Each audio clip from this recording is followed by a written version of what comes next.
Bismillahirrahmanirrahim. Assalamualaikum warahmatullahi wabarakatuh. Jumpa lagi bersama Soleh Rio. Kali ini aku coba berbagi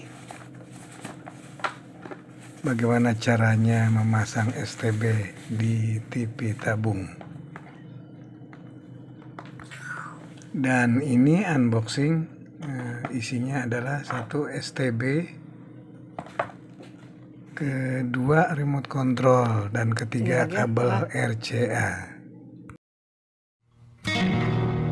Jangan lupa klik subscribe, like, komen, dan bagikan klik juga loncengnya agar selalu update. Ku coba berbagi dari pengalaman cara pasang STB. 1.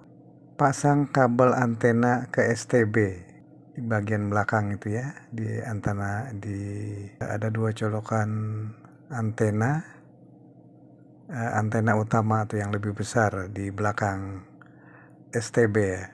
Kedua, pasang kabel RCA, pasang sesuai dengan warnanya ya, ada warna kuning, putih, dan merah. Dicolokkan masing-masing ke TV-nya sesuai warnanya, juga ke STB-nya sesuai warnanya. Kemudian yang ketiga, setelah semuanya selesai terpasang, tinggal mencari sinyal dengan mode pencarian otomatis.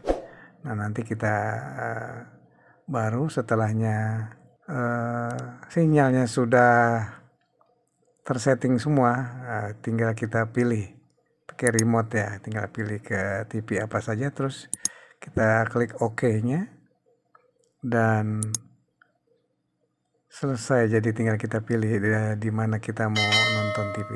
Terima kasih. Jangan lupa klik subscribe, Semoga like, komen, bermanfaat. dan bagikan Jangan klik lupa juga subscribe. loncengnya agar selalu update.